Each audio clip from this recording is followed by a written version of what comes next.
यहाँ कर्नाटका में आकर पूरे देश का एक अभियान शुरू करके मुझे एक विशेष खुशी मिलती है। कर्नाटका कागोडू सत्याग्रह की भूमि है, ये गोपाल गौड़ा के संघर्ष की भूमि है, ये प्रोफेसर नंजुंडस्वामी के संघर्ष की भूमि है, जिनसे मैंने प्रेरणा पाई है, उन लोगों के संघर्ष की भूमि है। उस कर्नाटका से आज ये अभियान शुरू करते हुए मुझे बेहद खुशी हो रही है। खुशी इसलिए भी हो रही है कि इतनी संख्या में हमारी महिला किसान यहाँ पे आई, क्योंकि आमतौर पे आपको पता होगा खेती में अगर 100 घंटे का काम होता है तो उसमें से 70 घंटे का काम औरत करती है, महिला करती है। लेकिन जब नेता बनते हैं तो सारे पुरुष बैठ जाते हैं सामने आके। इसलिए मुझे बेहद खुशी है कि हमारी महिला किसान आज यहाँ पे आई है। और मैं हमेशा कहता हूं, जिस सभा में, जिस अभियान में, जिस आंदोलन में महिला शामिल है, इसका मतलब है पूरा समाज उसको समर्थन दे रहा है, पूरा देश उसके साथ। इसका मतलब आपको मेरी हिंदी समझ आ रही है या कन्नड़ा चाहिए? मैं पूछना चाहता हूँ। हमारे साथी पाशा साहब बहुत अच्छी कन्नड़ा में बात को कह देते हैं। आप वो चाहते हैं या कि हिंदी से चलेगा?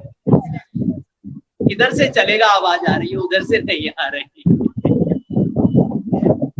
अच्छा, हमारे पाशा साहब भी सर्टिफिकेट दे रहे हैं कि 75% आता है, चलेगा। सो कोई बीच में दिक्कत हो थोड़ा सा आप बता दीजिए, थोड़ा सा समरी बीच में बता दीजिएगा जब समझ में आए। आज इस देश में एक महान ऐतिहासिक किसान आंदोलन चल रहा है। आपने फोटो देखी होगी, टीवी पे आती है फोटो। दिल्ली के चारों तरफ किसान आके बैठे हुए, 100 किसान नहीं, 1000 किसान नहीं, लाखों किसान दिल्ली के चारों तरफ आके बैठ गए। एक दिन नहीं, 2 दिन नहीं, आज 100 दिन पूरे हो गए। 100 दिन, एक सेंचुरी हो गया। क्यों बैठे हैं किसान? आप तस्वीर देखते होंगे, सोचते होंगे अच्छा क्या मामला है, कुछ 3 काले कानून है, कुछ ये मामला है। मैं बड़ा साधारण बात बता देता हूँ। वो बच्ची कहाँ गई? हाँ, मैं तो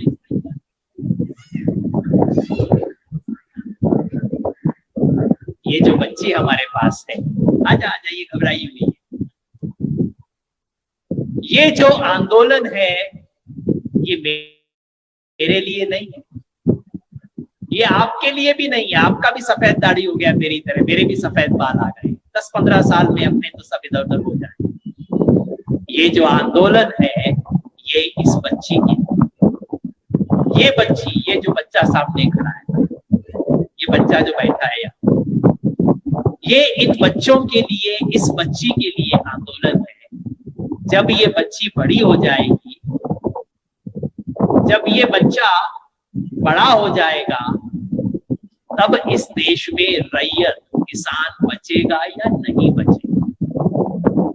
क्या रैयत जो है, किसान जो है, वो मजदूर बन जाएगा? अपनी जमीन का मालिक बचेगा या नहीं? किसान इस देश में रहेगा या नहीं, इसका सवाल है।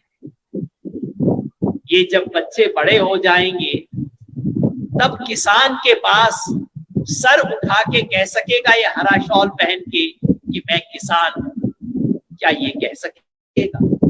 इसका सवाल है। मैं बड़ी साधारण भाषा में बता देता हूं, मोदी जी क्या कह रहे हैं और किसान क्या कह रहे हैं। मोदी जी कहते हैं किसान को कि मैं तुम्हारे लिए एक गिफ्ट लेके आया,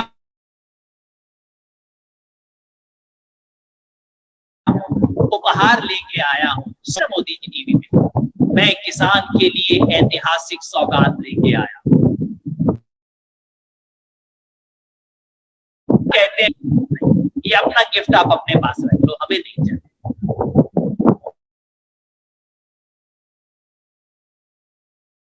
जब मैं बच्चा था हमें तो कभी बर्थडे गिफ्ट नहीं मिला, लेकिन आजकल बच्चों को बर्थडे गिफ्ट चाहिए होता है। तो जब बर्थडे गिफ्ट भी देती है तो माँ बच्चे के पापा को बोल देती है वो वाला खिलौना लाना, इसको अच्छा लगता है। तो गिफ्ट को वो दिया जाता है जो किसी को पसंद हो।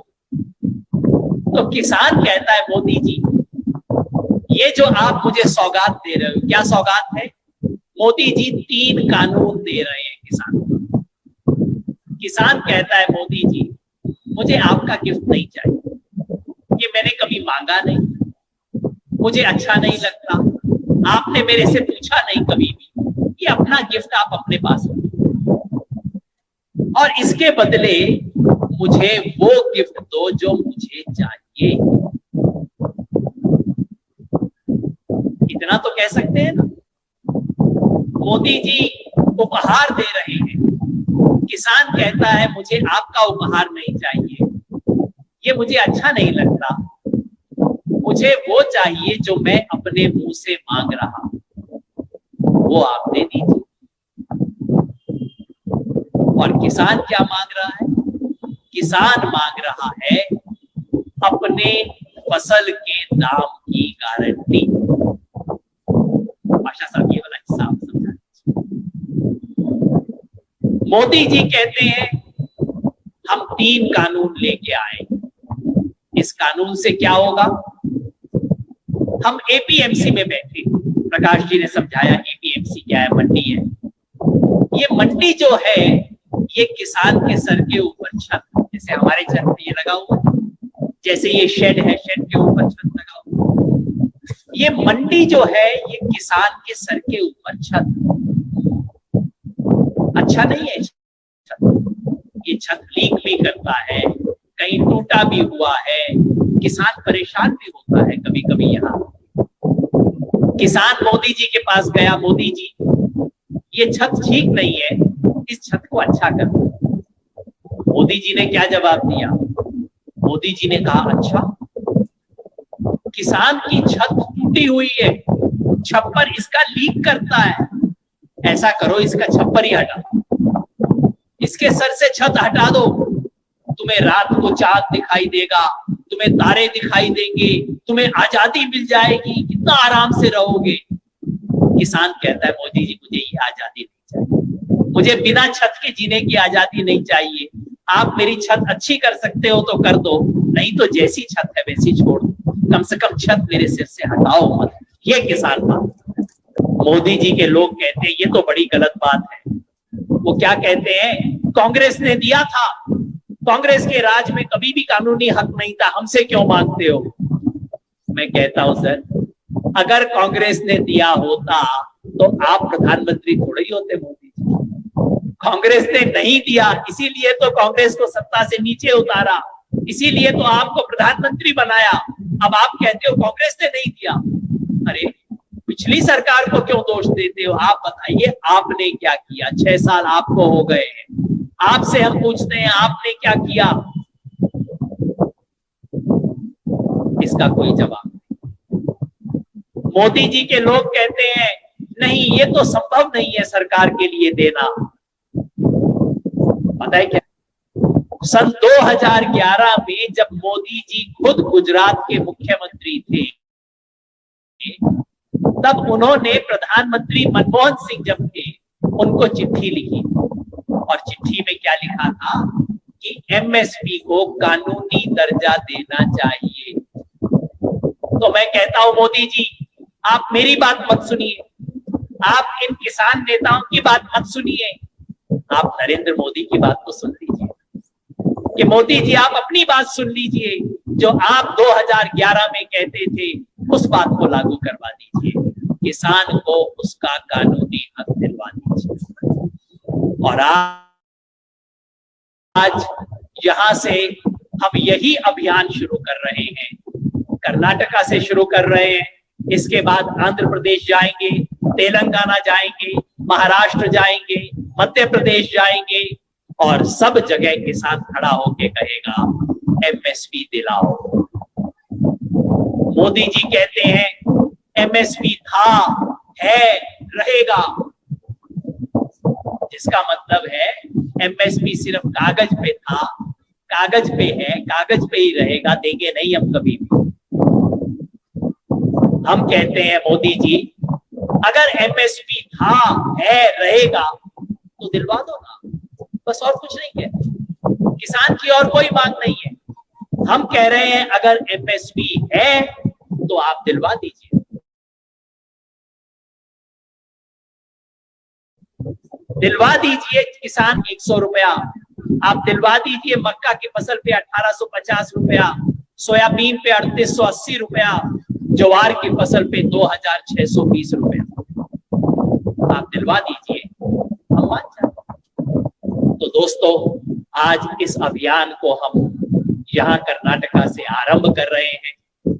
मैं देश भर के किसानों की तरफ से आपके पास निवेदन लेके आया।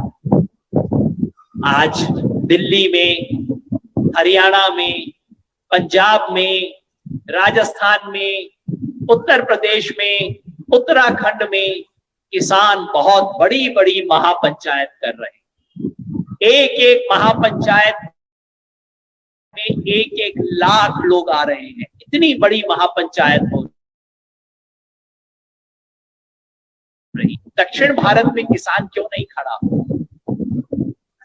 मैं चाहता हूं कि कर्नाटका से हम ये जवाब देना शुरू करें कि ये सिर्फ पंजाब, हरियाणा, राजस्थान, उत्तर भारत के किसान की लड़ाई नहीं है, ये पूरे के साथ है।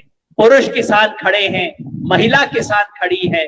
अगर पंजाब का किसान खड़ा है तो कर्नाटका का किसान भी खड़ा है, हरियाणा के किसान खड़े हैं तो तेलंगाना के किसान भी खड़े हैं, और हम सब मिलकर इस संघर्ष को राष्ट्रीय संघर्ष बनाएं। आंदोलन में लगभग 300 किसान शहीद हो चुके हैं, 300 किसान मर गए हैं। इतनी सर्दी थी दिल्ली में 2 महीना पहले, आपको तो यहाँ कर्नाटका में इतनी सर्दी का पता नहीं है। एक दिन मैं शाहजहांपुर बॉर्डर पे था, सुबह उठा तो मैंने देखा कि कांच के ऊपर बर्फ जम गई है, बर्फ जम गई थी वहां। उतनी सर्दी में किसान सड़क के ऊपर सो रहे। वो किसान जो इतनी सर्दी में सड़क पे सोता है, जो अब इतनी गर्मी के अंदर वहां बैठेंगे सड़क के ऊपर, वो आपसे सहयोग चाहते हैं। वो कर्नाटका के किसान से सहयोग चाहते हैं, वो आंध्र प्रदेश, तेलंगाना के किसान से सहयोग चाहते हैं। और सहयोग यही कि इस आंदोलन को अब हमें एक राष्ट्रीय आंदोलन बनाना।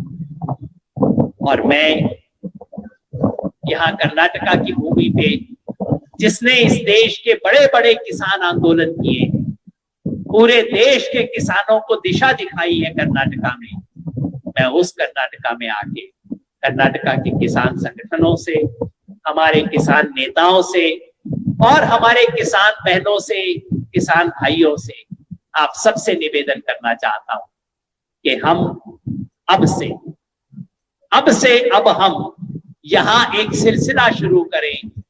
हर जगह मंडी में जाएं, हर मंडी में जाके कहें प्रधानमंत्री जी एमएसपी दिलाओ। एमएसपी जो आप अपने मुंह से बोलते हो, बस मेरी जेब तक दिलवा दो, उसकी कानूनी गारंटी चाहिए। एमएसपी को कानूनी अधिकार बनाने का एक अभियान आज से हम शुरू कर रहे हैं, और मुझे विश्वास है कि आप सबका इसमें सहयोग मिलेगा और हम सब इसे एक राष्ट्रीय आंदोलन बनाएंगे। और इस आंदोलन को मजबूत करके हम इस देश में किसान आंदोलन को मजबूत करेंगे। ये इतना बड़ा किसान आंदोलन हो रहा है जो एक पीढ़ी में एक बार होता है। 20-25 ये आंदोलन जीतेगा तो हम सब जीतेंगे। ये सिर्फ पंजाब के लिए नहीं है, ये पूरे देश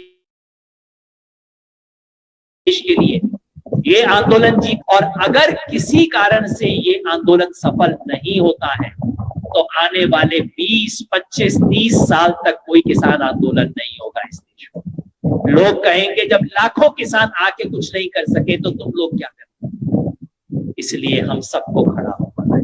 ये किसान की इज्जत का सवाल है। ये वो जो बच्चा बैठा है, इस बच्चे के भविष्य का सवाल है। हम सब इसको करेंगे तो मिलके हम बोलिए, मैं कन्नड़ा में तो भाषण नारा दे नहीं सकता, पर किसान एकता जिंदाबाद का नारा तो हम सब लगा सकते हैं। मेरे साथ मिलके सब भाई बहन सब लोग मिलके नारा दीजिए, किसान एकता। जब तक बहनों का हाथ नहीं उठेगा तब तक मैं नारा बोलता जाऊंगा। जब आप सबका हाथ उठेगा तो अच्छा पता लगेगा। और ऐसे नहीं, किसान अपना हाथ जब यूं उठाता है तो इसका मतलब होता है जाति, धर्म, झंडा, अपना पार्टी, ये सबसे अलग अलग हो जाता है, भाषा इससे अलग होता है। जब यूं करता है तो किसान एक हो जाता है। तो मुट्ठी बंद करके किसान एकता, किसान एकता, किसान एकता। बहुत बहुत